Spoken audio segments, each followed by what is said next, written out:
In a world where hopium and common sense collide, starring the CryptoKeeper and BlockchainCrusader. Welcome to Debate Crypto. Crypto fam, this is twice in one day. That not once, but this is twice. We did a Saturday morning stream, right? Now And we're doing back. our regular Saturday Night Live. So welcome. If you're on TikTok, if you want some questions answered, it's Saturday Night Live. We do answer questions on Saturday Night Live. It's not just our it's not just the articles that we're looking at and the things that we're talking about. We are also answering questions.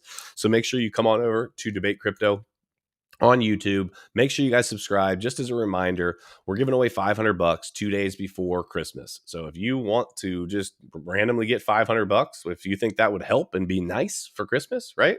We are doing that to one lucky subscriber. So thank you guys very much. Make sure you do us a favor. X out of live chat, smash the likes. Let's get into it. Miguel, first of all, how are you doing?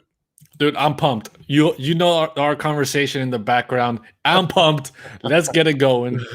We got Miguel all amped up, dude. What's on the podium tonight, Miguel? All gaming roads lead to the metaverse play to earn. Okay. Let's get into it. Let's dive into it. 60% of video game developers are already using blockchain. A survey conducted by the software firm Stratus reveals that 58% of American and British video game developers had incorporated blockchain technology into their endeavors. 47% have integrated non-fungible tokens into their games. The poll surveyed 197 video game developers in the USA and the UK. Apart from those who already use blockchain and NFT technologies, the rest of their participants are also optimistic, since 72% said they would consider employing them to develop new games. 56% intend to do so in the next year. Asked whether they believe blockchain technology will become prevalent in video gaming within the following 24 months, 64% of the participants answered with a yes. As you go farther and farther, there's a whole bunch of different numbers that are in here. They say blockchain is rapidly becoming a core building block for online games. What blockchain enables is incredibly compelling.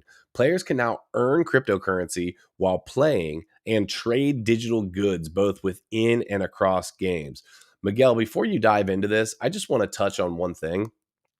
This idea with blockchain and gaming that I think is so cool is that right now in a lot of the games, when you play Call of Duty, for example, and you have a skin or you have new weapons or you have all of these things, you don't truly like own them. You couldn't rent them to somebody else. You couldn't sell them to somebody else. The only way that any money is exchanging hands is via the store, right? That the game is employing. What it looks like to me, correct me if I'm wrong, but a lot of these games that we're looking at and things that we're looking at to do in the bear market are basically like offering the opportunity for me to buy something and then resell it on the secondary market, that things could get a lot more original. And when I've got something that's super dope, that's a one of one, and it's like, wait a minute, like it literally gives people full new like identity in some of these games. What do you think?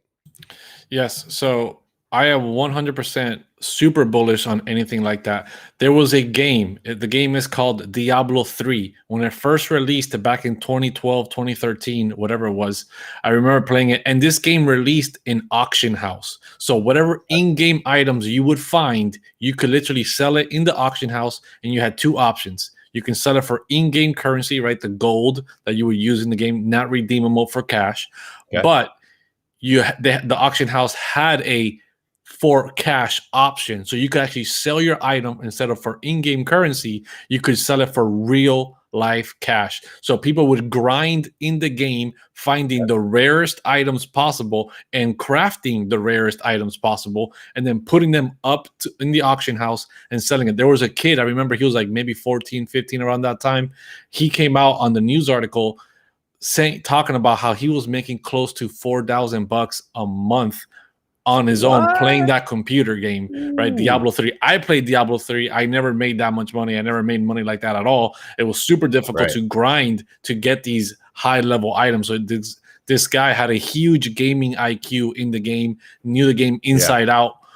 So play to earn is bringing this to the masses now, allowing people to make money playing these games, whether it's through in-game resources and being able to have ownership. Because the one thing that Diablo 3 didn't have is you could sell these items, but you didn't actually have ownership of these items. You only had ownership inside the game. They weren't transferable like an NFT, right?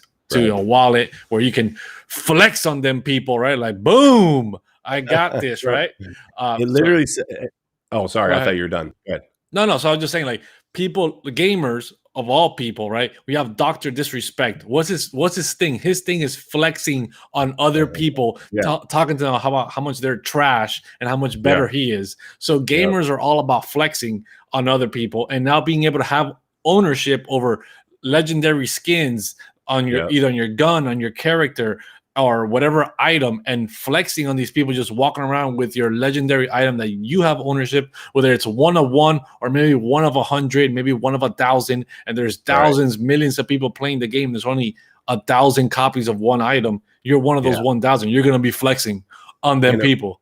In a really simple way, Call of Duty had a thing, and I think they still do it. I haven't been playing in a little while, but I remember like when you would win an actual BR battle royale, you would get a certain sticker from that season, and it's that same type of idea. And I could post that sticker as part of my little identity. And when people would flip by it, if they knew the game well enough, they'd say, "Oh, he's got a win, or he's got some wins, or whatever."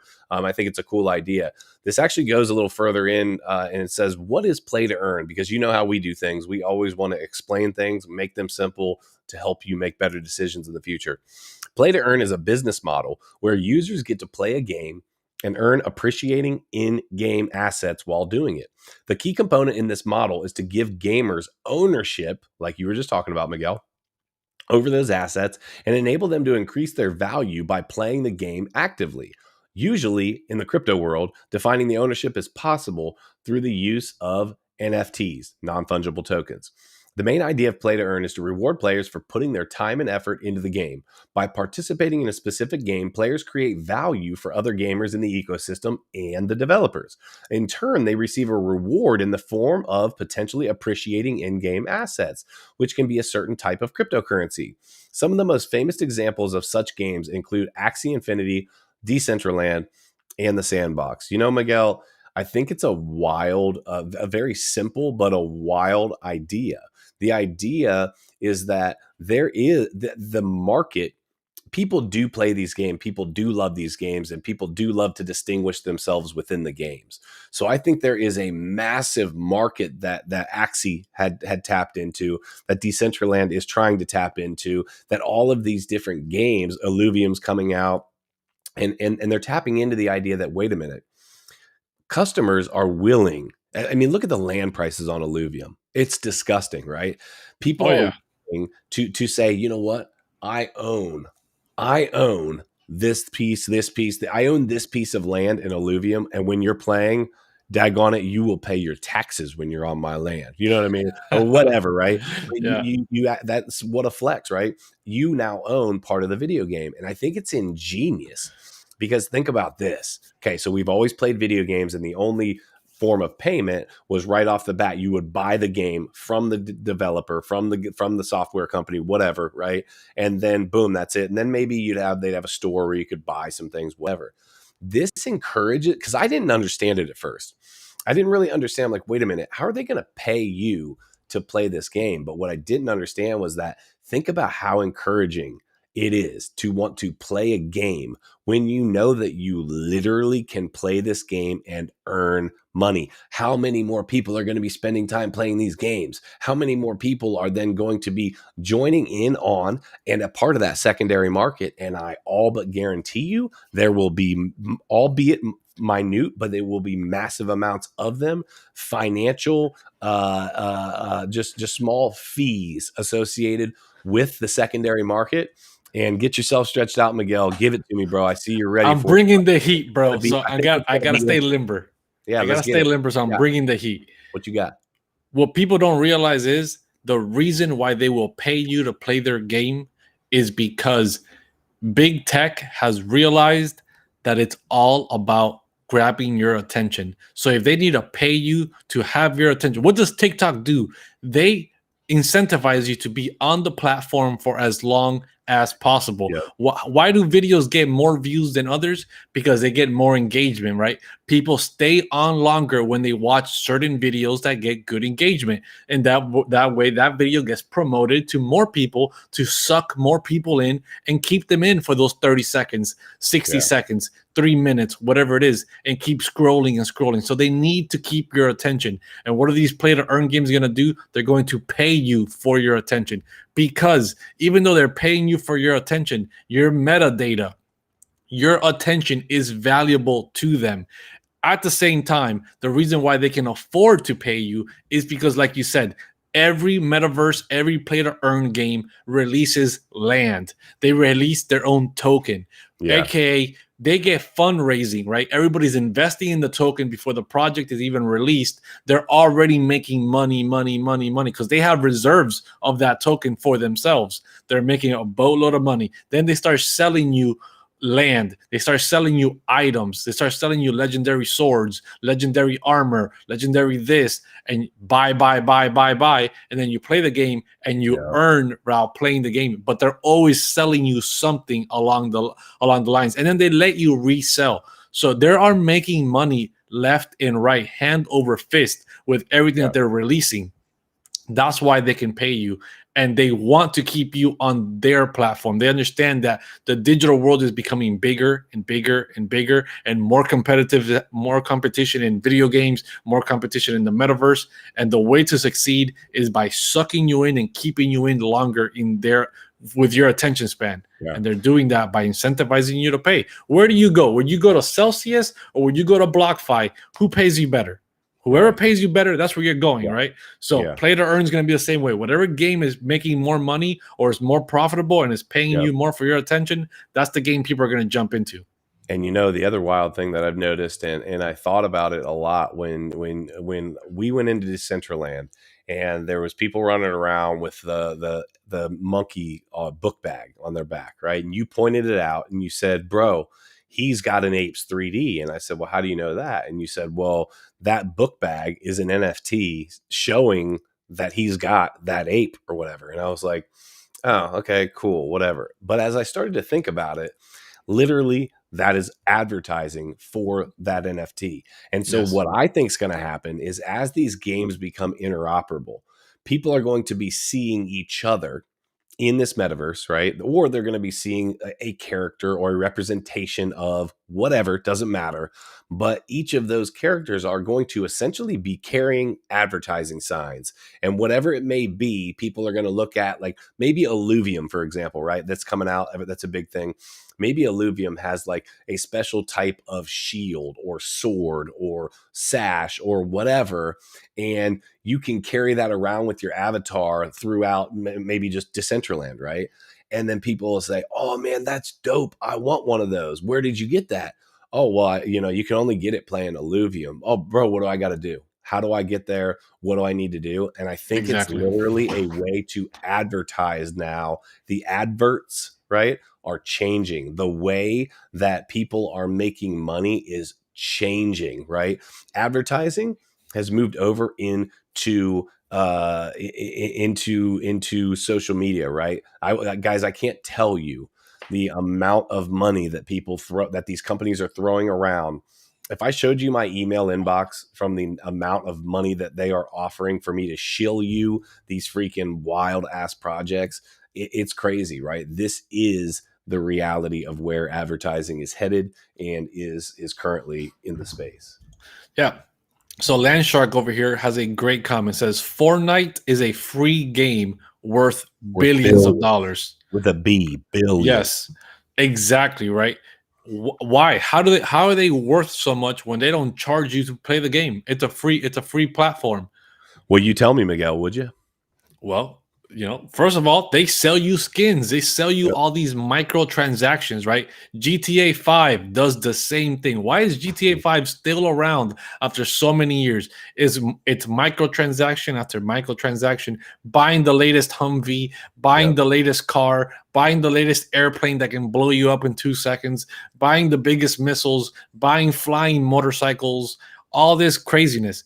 Fortnite selling you skins for your guns, your character, avatars, all this kind of stuff, dances, emojis, emotes, right? Oh, my character can do the robot. Oh, mine can do the worm, right?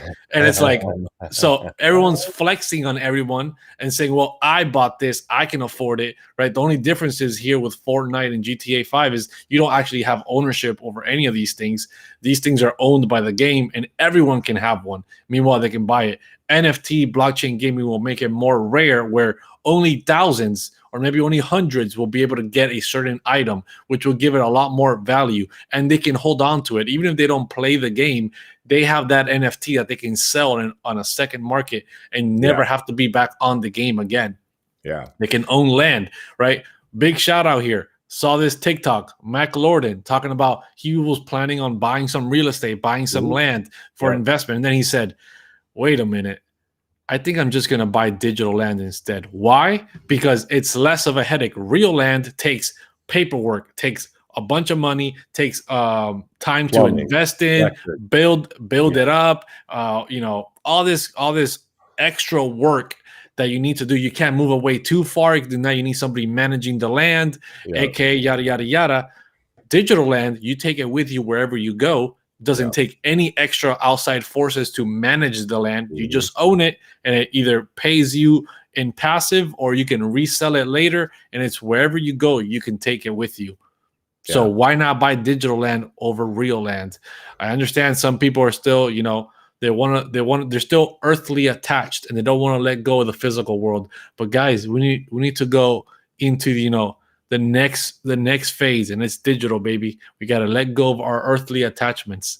Yeah, I totally agree with you. And I'll tell you, so the other part of that is, Dotchin says, what current crypto is being used to run the metaverse? Well, that's a great question, right? But here's the answer. A whole lot of them, right?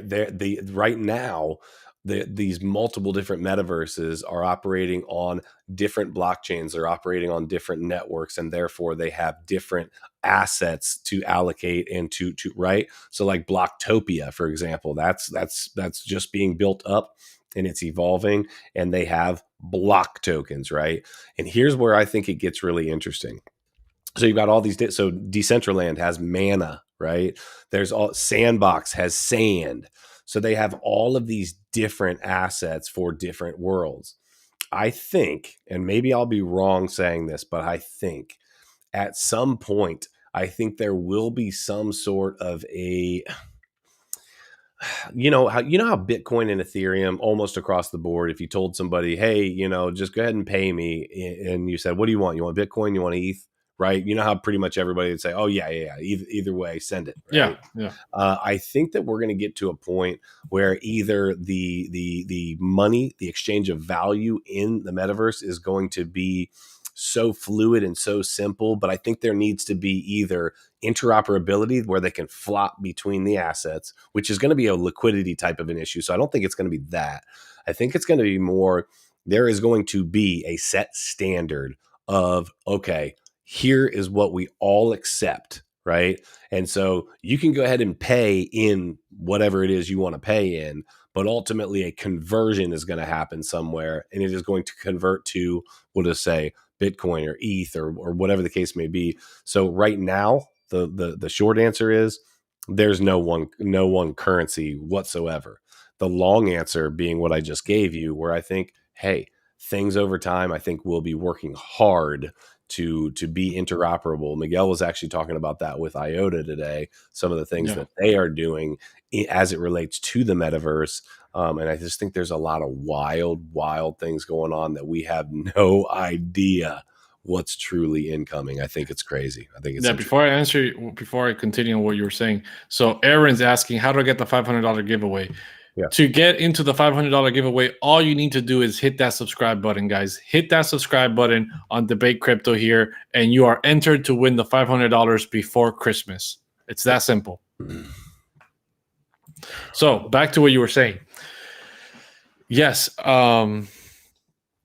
it is crazy what they're doing with the Metaverse. What was the last thing you said? I want to recap. Basically suggesting that it's either going to be interoperability to where yes, there you go, everything's going to interoperability move together, or there's going to be a central point of value that's going to be. Yes, exactly. That's where I want to get at. That's where I lost my train of thought. So the problem is the metaverse right now. We're having different metaverses being built. They're at their infancy stages, right? They're barely even competitive enough with whatever games we have currently. So they're still in their infant stages, but that gives the opportunity. Early adopters, right? The early bird gets the worm. So these games, these metaverses are all going to have to become interoperable at one point, kind of like the Oasis in Ready Player One, where it's one world, but they can jump into different planets, and every planet's a different video game, a different thing, a different theme is going on, right? It's the same exact concept. All these metaverses are going to become interoperable at some point. Therefore, like Nick was saying, we'll have to have some currency that is the currency that's accepted throughout all of them. And just how right now we go from the digital world to the physical world when it comes to fiat, when it comes to cryptocurrencies and fiat, right? You can use your Bitcoin Coinbase card, or you can use your BlockFi card, or you can use whatever your Crypto.com card. And when you swipe it, they're not getting cryptocurrencies. They're getting a conversion from crypto to US dollar. The same thing will happen in the metaverse. We're going to be using whatever cryptocurrency we want, and then it's going to be automatically converted to a base currency that all these metaverses receive, and then that's where you're going to get. So you can pay with whatever currency, but it's all going to always go converted back to one. So you don't have to deal with the issues of, oh, do you accept Ethereum? Oh, what's your Ethereum wallet? What's your Bitcoin wallet? What's your Cardano wallet? What's your whatever wallet? One wallet, one currency. You can pay with whatever you want. Instant conversion into that one currency. Everybody gets what they need. Yeah, and so I think that the reason, guys, and we'll continue to take questions. If you guys have questions, if you're in TikTok, take a second, go over to Debate Crypto on YouTube. Make sure you subscribe. That gets you that chance at the $500. But ultimately, if you have questions and you're in TikTok right now, I can only answer them over on YouTube. I can watch that, pay attention to that. So if you just want to keep watching, obviously welcome. But I just want to throw that out there. Make sure you come over there. But I think that, Miguel, part of the reason that we have debatecrypto.academy, guys. And one of the things that we're doing is building a community of people that are educating. We are educating, Miguel and I are educating on a daily and weekly basis to help make better decisions, right?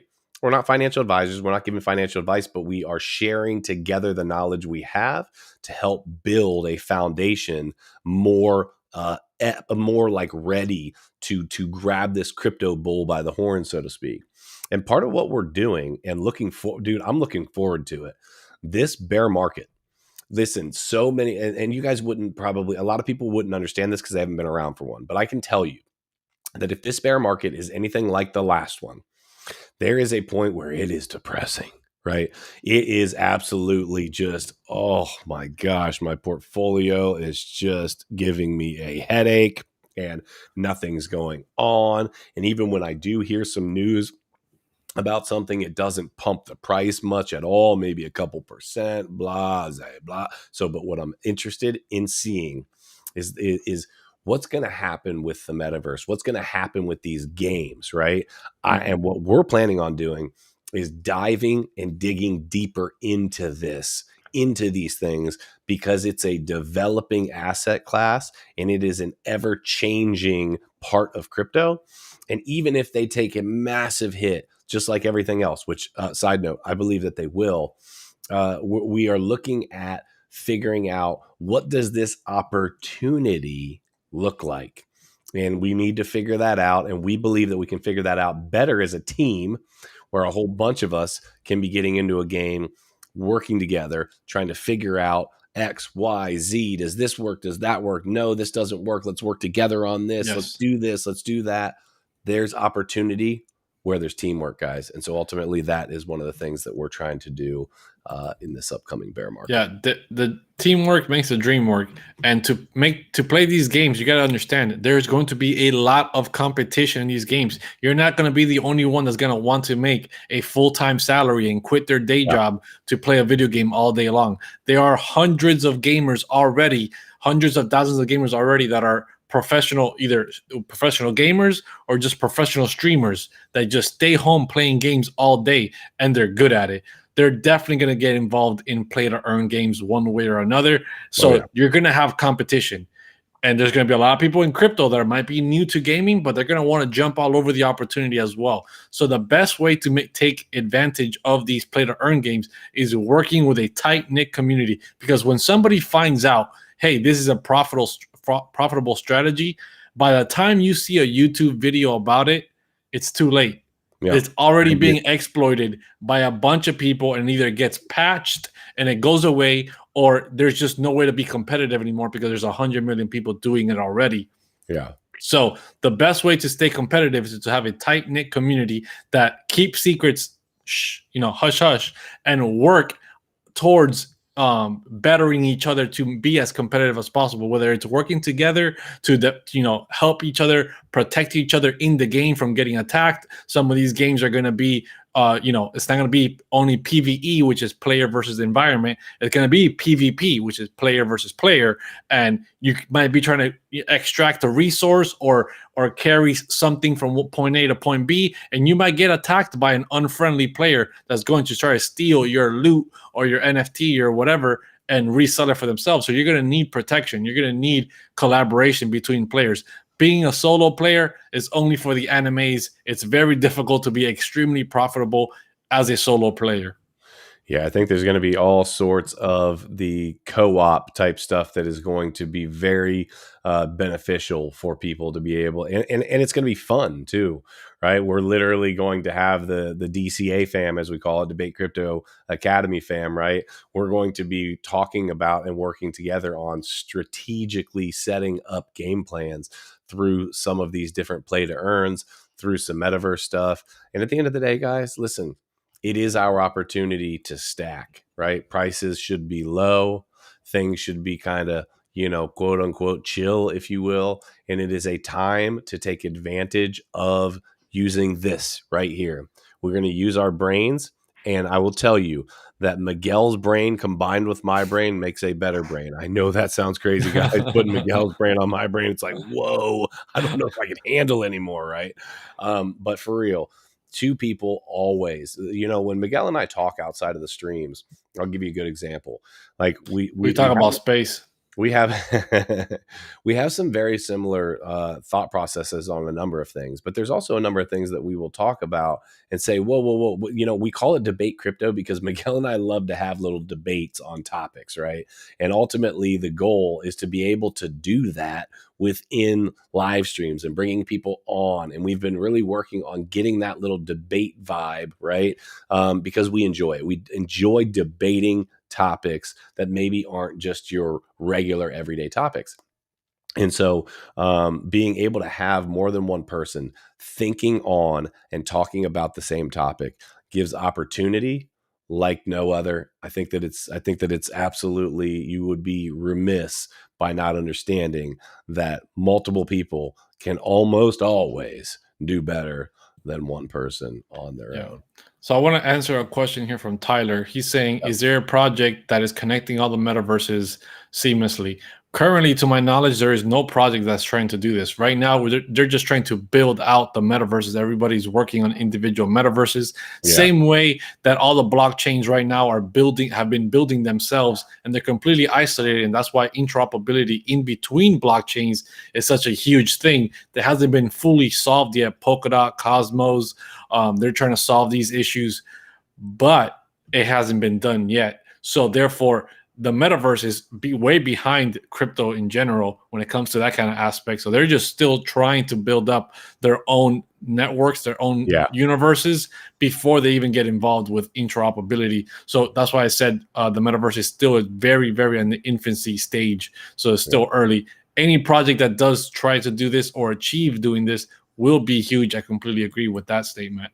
Yeah, no doubt. Interoperability is going to be one of the biggest things in the metaverse, because you're going to have so many different people trying to dip their hand in the honey jar, right? Oh yeah. And ultimately, there's going to be a lot of hands getting stuck in the honey jar. How can they work together to be able to move this thing called the metaverse? Miguel, Yeah. do we have any other Yeah, we do. We do. anything we We want have to throw in Mr. here? M saying here from TikTok. I was asking if MKR with max supply barely over 1 million, is this going to be bigger than Bitcoin in the future? Have you heard of it? So I haven't heard of MKR. Yeah, Can you? MKR is Maker, I think. Yeah, MKR is Maker. And ultimately, let me see here. Let me just double check this. Let me double check to make sure I'm right on that. Yeah, yeah, it is. Okay, Okay. yeah, Okay. yeah. And Maker is just the governance token for Maker DAO, right? And it allows the users to basically issue and Vote. manage stable coins, right? The DAI, which is the one of the stable coins that's out there, right? Actually, this even says right here, MKR tokens acts as a kind of voting share for the organization that manages DAI. While they do not pay dividends to their holders, they do give holders voting rights over the development of Maker protocol and are expected to appreciate in value in accordance with the success of DAI itself. Now, what you're looking at is a $3 billion market cap, right? It is absolutely a solid project. The circulating supply is just under 1 million. You are correct about that. But comparing something, let me just throw this out there. Comparing something to Bitcoin, it's not doing the same thing as Bitcoin. It's kind of like asking if this video game is the same thing as this this in real life basketball game, right? They're just not the same. They're just not the same thing. So could Maker be huge? Absolutely. Is it already a big project, guys? $3 billion? Yeah, it's already a big deal. It's already a big deal. That's a lot of money. Yeah, Miguel, you can. Phew, hey, listen, since it's just go ahead and send 3 billy my way, bro. Okay, appreciate you. I will real soon. 3B, meaning Bitcoin. Yeah. And um, so, yeah, it ultimately, I don't know enough to have an intelligent, deep conversation with you about it. But comparing it to Bitcoin probably isn't the Yeah, best. I think the problem is that they're trying to compare it with market cap, right? They see Mhm. the supply is barely over 1 million. They see Bitcoin supply is 21 million. They're like, wait a Mhm. minute, that means if Bitcoin's got into 65,000, Yeah. then this other project with only 1 million can definitely go a lot higher. And that's a big misconception. A lot of other projects have done similar things where they have a very low supply, and they have not dethrone Bitcoin. They're not going to. And it's just it's you're comparing apples to oranges. They're not the same thing. It's very difficult to compare different crypto projects that just through the supply alone. Yeah. Yeah, no doubt about that. Let's see here. Appreciate all the love. Chris says I watched your TikTok live today. Very solid information. Thank you. Yeah, guys, I'm super glad that you guys are getting stuff out of that. We definitely appreciate that. What's Tyler saying? I have $100 each and a couple coins like XRP, Solana, Cardano, and I'm wondering, since it's such a small amount of money, why am I wasting my time in each coin? Might be a stupid question. So first of all, Oh, welcome. It's never a stupid question, right? okay, yeah, dude. Stay close to your mic. You were sounding a little wonky there for a minute. Really? Yeah. Interesting. Okay. So that's never a stupid question, right? We are ultimately here to educate, educate, educate. You can hear me okay, Miguel? Yeah, yeah, yeah. Okay, okay. And the reality is, Tyler, answering questions like this is tough, and I'll tell you why. It's tough to answer questions like this because I don't have the full picture. What all I have here is that you have $100 in a few different assets, right? Well, I've got small amounts of money in a few different assets as well, but I've got piles of money in other assets. So I don't have the full picture, but I think what you're telling me is, hey, I've got $100 here, $100 there, $100 there. Would I be better just to consolidate and put larger amount into one? The reality is, this is just my thought process. Again, not financial advice. We're not financial advisors, but the reality is that I believe that if you have $100 in a few different assets, like, short of you putting, combining it all and buying into some crap coin that you get like freaking hit the lottery lucky on, right? You're not going to make life-changing money with $100 at this point right now. So what I look at it and say, hey, it's a start, right? You are going to start building a portfolio. You are going to maybe make that 100 into 300, 400, 500. You're going to take profits, right? Now we wait until maybe things calm down, settle down, prices are lower. Now all of a sudden we're spending $500, right? Instead of 100. Then that's going to accumulate. You've got to start somewhere. And so I want to give you the encouragement that I did not, and I know Miguel did not, start tossing in tens of thousands of dollars into crypto right off the rip, right? You're doubting me, bro. You're So doubting my investing skills, bro. So yeah, the reality is education is first and foremost. And then as that education happens, we can continue to drop into projects that we totally believe in. That allows us to hold longer, do a better job with our investing. I know it's a really long way of answering it. But the reality is I don't think 100 or 400 is going to make life-changing gains anyway. So being a little bit diversified and using that as a jump-off point, as a starting block, I think is a great thing to do. Yeah, I think another thing is a lot of people jump into crypto wanting to make life-changing money from one day to the next, and this might be your first cycle. That's not realistically, that doesn't really happen in your first cycle, especially if you get in the later part of your first cycle, right? Maybe if you would have gotten in earlier this year in February, maybe, right? Maybe in December, November of last year, you would have been making maybe some life-changing money, right? People that got lucky with NFTs, that got a bored ape yacht, whatever the hell NFT. But that's a lottery ticket, life-changing money. But that falls under the LPD, which is lucky, patience, and discipline category, right? Yeah. A lot of people got lucky when it comes to these NFTs, or just got in at the very early time in their first cycle and made life-changing money. Not everyone gets lucky. The minority do. Other people like you, like myself, like Nick, have patience and discipline. We've been in here long enough, taking our time, researching, investing slowly, dollar cost averaging over time. Right now, $100 in Solana and Cardano might not be a lot, but in the future, maybe $100, what $100 represents today would be a lot in the future, right? Just how $100 when I first got into Ethereum wasn't a lot. Yeah. It was no big deal. A few thousand bucks into Bitcoin wasn't a lot. It wasn't a big deal. Right. But it is today. Yep. So same thing goes with you. Everyone gets in at different times, and in your current time, it feels like you're failing. It feels like you're not succeeding. You just got to be patient and disciplined and give it time. In the future, there'll be plenty of new people coming in and saying, wow, if only I'd have put $100 into XRP or Solana or Cardano 2-3 years ago, like you did now. Yep. Think about this. Let me throw this idea out there. So let's say you take $100 and you turn it into, let's say things go well and you turn it into $500, right? You don't get wild. You don't hit some lottery ticket type play, but you turn it into $500. Let's say you're smart and you're able to pull $500 worth of profit. Miguel and I would both agree that Ethereum in the not too distant future is going to be 100K north of, and Bitcoin will be north of $1 million. I think we also both agree, and again, this is all speculation, but I'm just trying to give you an idea of some numbers. I think we also both agree that that these prices during this bear market are going to significantly decrease. They're going to go down, right? So let's use a $2,000 number for ETH, and let's use a $40,000 number for Bitcoin. Okay, if Bitcoin gets to 40,000. And it's going to $1 million, and you believe that because you just absolutely are invested in your mind, your soul, your education, like all the way around, right? Yeah, do your research. That is a 40x on $500 just right there, right? That's $20,000. That's a nice chunk of change, right?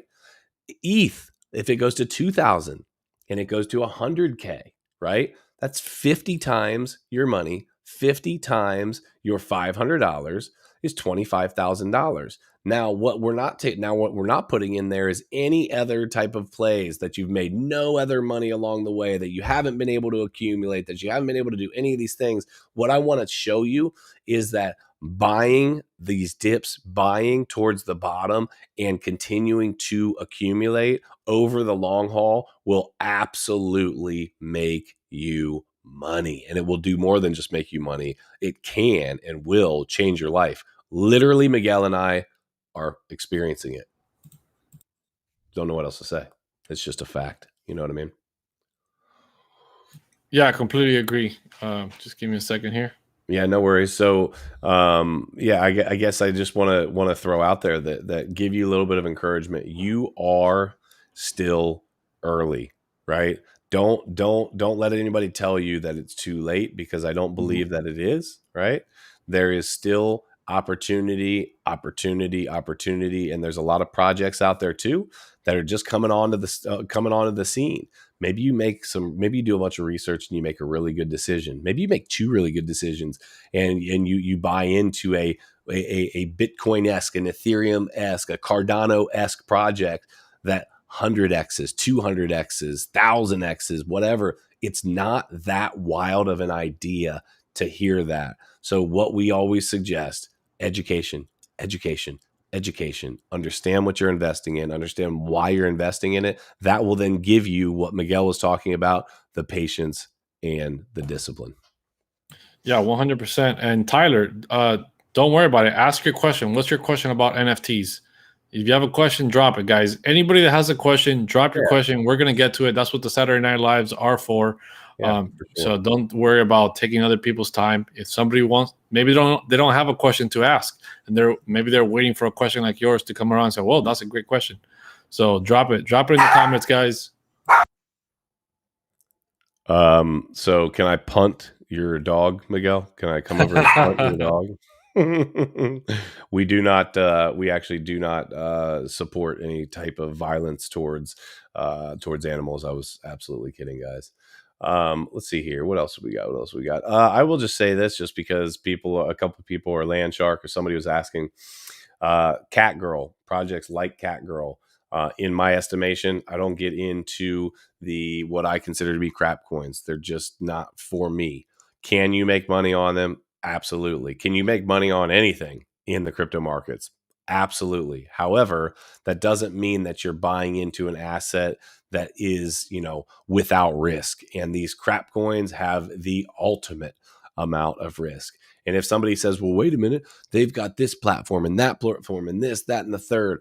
Yeah, well, so have a lot of projects that people have gotten absolutely wrecked on. The whole idea is it's a sales pitch, right? It is ultimate. And then some of them I'm just going to be wrong about. And you get something that happens that's wild, like Doge, right? Or I still believe that Shiba is going to head back the other way at some point. But you've got Doge, at least, that said, you know what? I'm here to stay, and I'm not going anywhere. But that is not the norm. That is absolutely not the. Yeah, I completely agree with you there, Nick. And for Tyler's question, saying he wants to stay up to date with NFTs, the only opportunity I've had is through Discord. Yes, Discord groups, Telegram, Twitter, right? Twitter. Mm-hmm. All these three things I just mentioned are very, very good ways to stay up to date with what is happening with NFTs. NFTs are coming in and out every single day. Some are rug pulling, some are making you a millionaire. Who knows, right? NFTs are a crazy, crazy game. So it's it's hard to stay up to date. You're not going to catch them all, but you'll be able to catch one or two or three or four that make you some decent flips and capitalize on those when you get them. And yes, use Discord, use Twitter, use Telegram to stay up to date with these communities. Yeah, he actually said, or to rephrase that, how does a beginner get started in investing in NFTs? Tyler, a beginner gets started in investing in NFTs the same way that a beginner gets started in investing in anything. They find a project that they like. They find a project that they believe in. They find a project that they say, hey, you know what? I want to put my capital there. I want to put some money into that, right? I can't believe for you, right? There's things that I have conviction about that's in my portfolio that are not in Miguel's portfolio. There is things that I have in my portfolio that I have conviction about that Miguel does not, that are not in Miguel's portfolio. The reality is we have to be able to think for ourselves. And ultimately, obviously, if CryptoKeeper does it, it's probably right and Miguel's wrong, but that's okay, right? It's okay not to be perfect. We can't all set ourselves up for perfection. Okay? Oh, I can't wait for Bitcoin to get smart contracts. Bye bye, Ethereum. No, just kidding. So another thing with NFTs, right? I understand you want to get started with NFTs. Remember, NFTs are way more illiquid than a crypto, right? You invest into a crypto, and what do you mean by illiquid? Explain that to the beginner. Miguel. Yes. So liquidity, right? When something is liquid, it's easy to find a buyer and seller. When things are illiquid, it's very difficult to have it move, whether from a buyer to a seller, from a seller to a buyer. So with crypto, when you invest in a risky asset, if it doesn't perform well and you've lost 50% of the money that you put in, you're taking a 50% loss. You say, well, whatever, I'm at least take back at least 50% of my money. I'm just going to sell it. Boom, instant sell. You get at least 50% of your money back. With an NFT, if you buy it at minting price or on a second market and you hold it and you try to sell it and it doesn't sell for price, doesn't sell again, you lower the price. It doesn't sell again, you lower the price. Now you're going below the price you're selling. You could still possibly never sell that NFT at all. Yeah, so you'll be able to regain zero, right? This is not the all-seeing eye. This is the all-seeing zero that you're going to get if you don't ever sell that NFT. So that happens with NFTs a lot. So be very careful. NFTs are way more speculative than crypto. Crypto already has enough risk as involved. Now NFTs add to that risk, and they add the illiquidity of not being able to sell the asset at all, and you're stuck with it not being able to at least retrieve a small portion of your money. Andrew says, is it a good plan to just invest in blue chip cryptos, or do you need to buy riskier projects to make real money, right? Let me just tell you, Andrew, I have 7 assets. Okay. And if you look these up and you look where they're at on the charts, I currently don't hold any quote risky assets. Right. And what I've done is I have bought and I have held. Now I've done some swing trading and I've done some active trading, whatever, right, in and out of projects. But the reality is the massive chunk of my portfolio, guess what it's in? ETH and Bitcoin. And I think that if you are getting in now, right, if you're getting in a little bit later in the game, I do think that depending on the type of capital that you're starting with, sure, there's got to be other stuff in your portfolio. You'd be crazy to tell. I would never tell you that, oh no, you should just buy Bitcoin, right? Now, the Bitcoin maxis will tell you that. But let's just do quick math. If Bitcoin's even going to, let's say it's going to 5 million, right? Let's use even numbers. Let's say it's going to 6 million, right? That is what from here? That is 100x from here, right?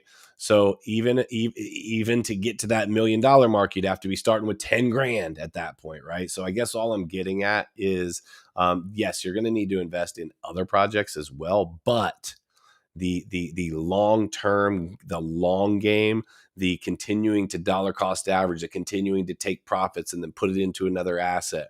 That's the ETH. That's the Bitcoin. That's the Solana. Yeah. That's the Cardano. That's the whoa. Let's relax with the Solana and the centralization of the billionaires. Okay. We haven't been part of those phone calls yet, so we can't talk about Solana. Right. You are right. But in all reality, it all depends, right, on the level of capital you have, right? Rich people, what do? They buy Bitcoin because they got a lot of money, so they can buy a lot of Bitcoin. Yeah. Bitcoin moves just a few $1,000. They're making a lot of money. Yeah. So it depends on how much capital you have, how much risk you want to take, right? The more risk you take, the more gains you can make, but the faster you could also lose your money. Yep. Works both ways. If you want to take a lot less risk, Ethereum, Bitcoin, you have to understand you're gonna make a lot less gains than gambling on Shiba, putting all your money on 36 on the roulette table and hoping that you hit and you get 36x out of your money. So that's the way it works. Less risk, less rewards, but you have more steady growth of your rewards.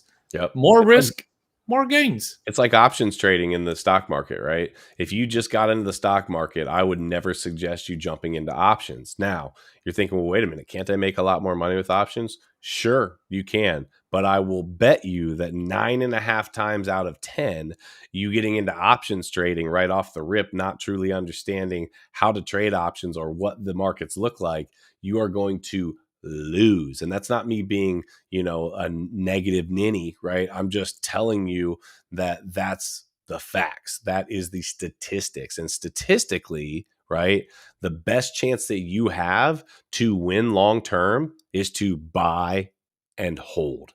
Buy and hold solid projects. People trading in and out and in and out and in and out. It is very hard to buy bottoms and sell tops. Buy bottoms and sell tops. That is the most difficult thing to do in crypto. And don't let anybody tell you any different.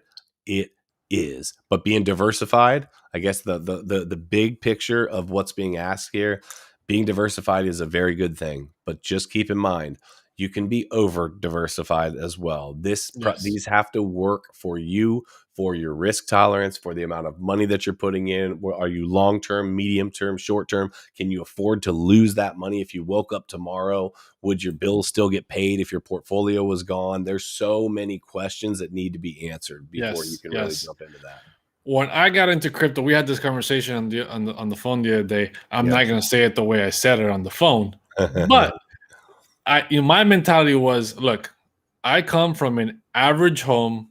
I'm not high middle class. I'm not low middle class. I'm middle, right? I'm just an average guy with nothing crazy going on. No, regular job, working 9 to 5 to the day I die, paying bills, and that's it. So I saw this opportunity of crypto as a get rich opportunity. Absolutely, right? But I knew it wasn't going to be a get rich overnight. I knew it wasn't going to be a get rich in the next year. It was going to take time. It was going to take research. It was going to take a lot of dedication to make it happen. But the opportunity exists.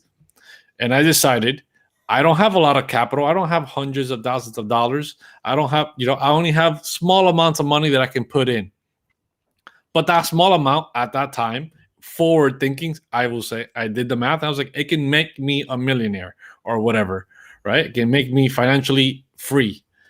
And I decided, unlike my parents and other people, that I was going to put every dollar that I had into it because it was going to be a get rich or die trying scenario, right? Because if I lose in my situation, for me and my mentality is, if I lose every single penny that I have, I'm still going to, that I invested, right? I'm still going to have my job that pays me my salary, that pays me my bills, that can affords me to keep living. And I'm going to continue being a regular average guy working a 9 to 5 till the day I die. Man, this conversation is so much different on a live stream. I got to tell you, man. I bet.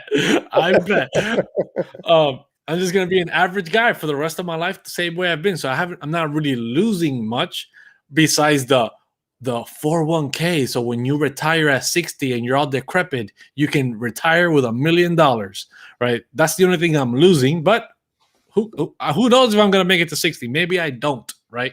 And that's not my mentality. So I said, get rich or die trying, put everything in it. If I lose, I stay the same. But if I win, my life will change. My family's life will change forever, even after I'm gone. So that's why that's the way my mentality is. But I understand that mentality doesn't work for everyone. Everyone needs to come to that conclusion for themselves.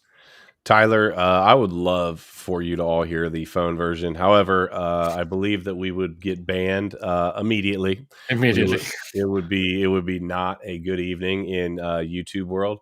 But just use your imagination. There was a lot of random expletives in the story, and it just sounded a little bit sentence enhancers. Sentence enhancers. So yeah. Let's see here. What if gas fees were used as taxes that went back into your community? Wow, Ryan. This is like I gotta give it to you, bro. This is a very deep thought. I guess what I'm trying to figure out is, are you asking if the gas fees that we spend Or are you saying to toss back into the community, the digital asset community? Is it going back into the crypto community, or are you saying that gas fees are literally going to be used in the community? Like, the reason why I believe that would never work, right, is because if you think for 1 second that the freaking people that are in this big thing we call life are just full Simulation.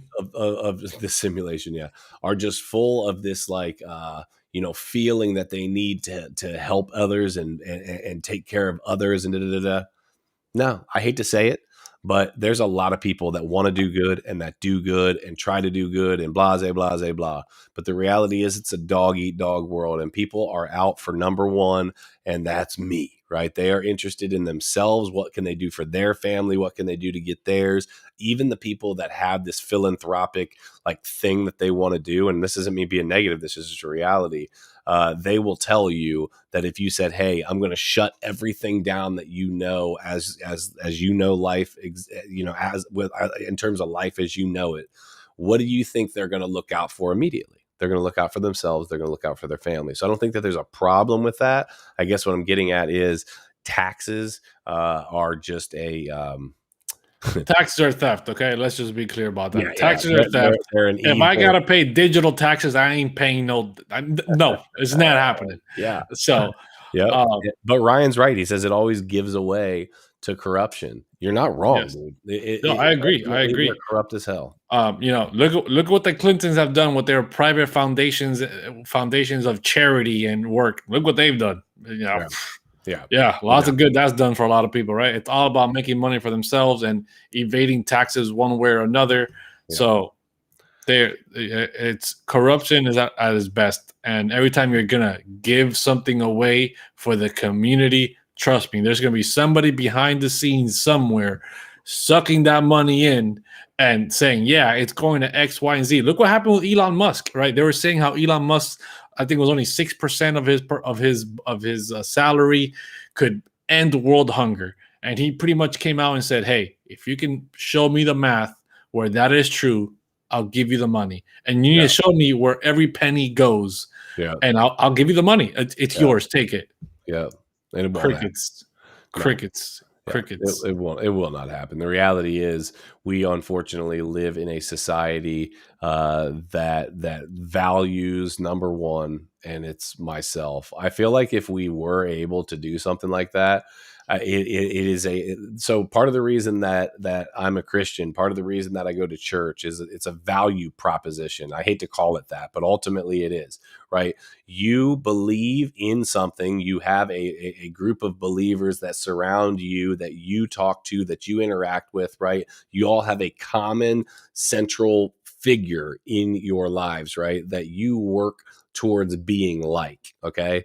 The facts are, in this sad world that we live in, that central figure is the almighty dollar. And people, including myself, right, work themselves to the bone for the dollar, when the reality is, right, I want to work myself so that I can spend more time with my family, more time with my daughter, more time with people that I love.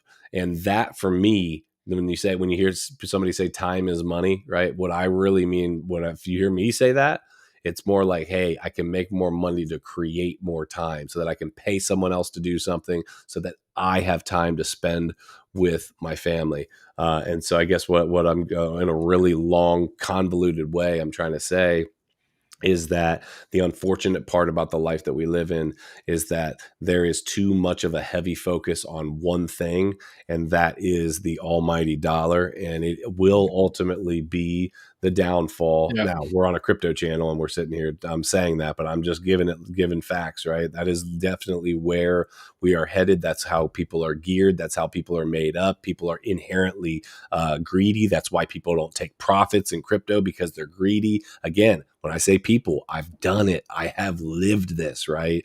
And so that's why we try to give out some of this knowledge, try to push out some good back into society. And that starts with educating people so that they can make better decisions moving forward. Yeah. See, the thing that people don't realize is, and we're going to get a little deep here. It's going to get deep and dirty. So buckle in, guys.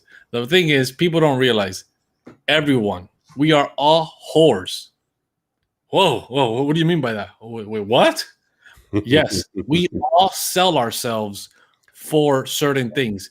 We all have a price, right? Why do you go to work 9 to 5? You're selling 8 hours of your life for X amount of dollars, X amount of hours in the week, X amount of hours in the year for X amount of dollars. That is what having a job is. You're selling your life and your time for X amount of dollars. So we all have a pimp daddy, right?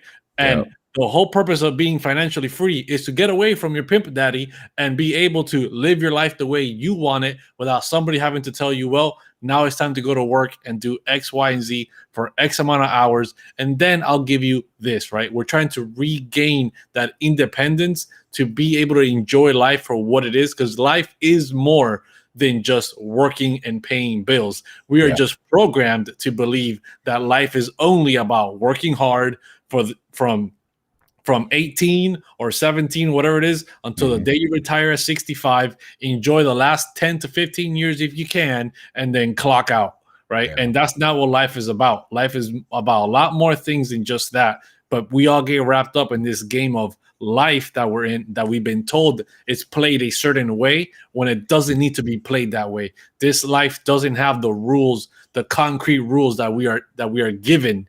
And we need to break away from these misconceptions. Yeah, and you know what, Miguel, that's a great point. We ultimately, the reason that we are into crypto is to help people get out of that rat race, to help people say, you know what, enough's enough.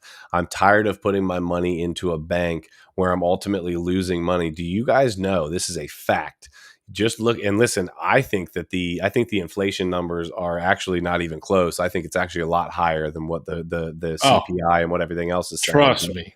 Do you know that by putting your money in a bank account, you are literally flat out loaning money to the bank and losing money and not getting a return like you should? Whereas we have this opportunity called DeFi, where you can put your money into a smart contract and you can get like gains like apps like you deserve, right? And you're not lining someone else's pockets that ultimately does not have your best interest at heart.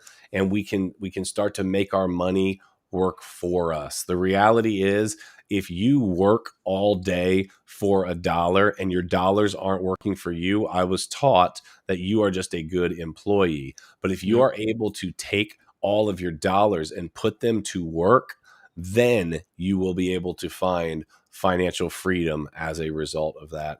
And that's ultimately what we want to help you guys find. Yeah, so I want to address a comment here. It says, matter of time, OnlyFans girls selling NFTs.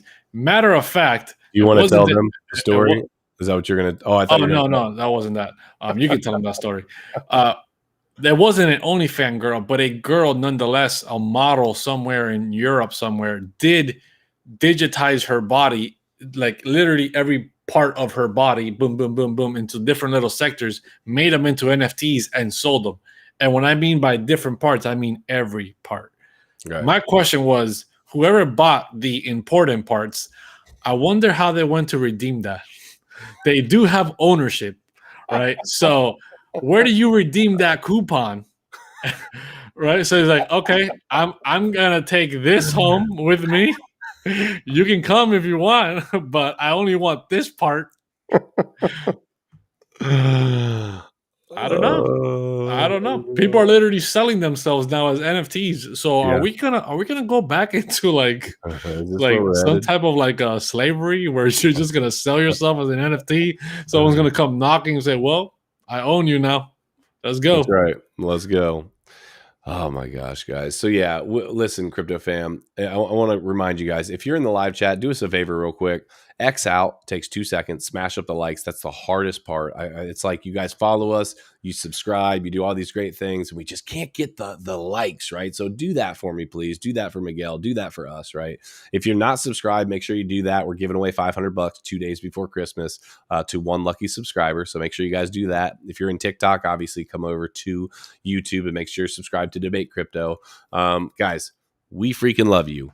We ultimately are here trying to educate you, and ultimately we learn every day from questions that you guys ask that sometimes expand, you know, where our minds are at, right? So we appreciate each and every one of you. So if nobody's told you before that today, we love you. And yeah, guys, I think we're going to call it a night. So until next time, hodl like it.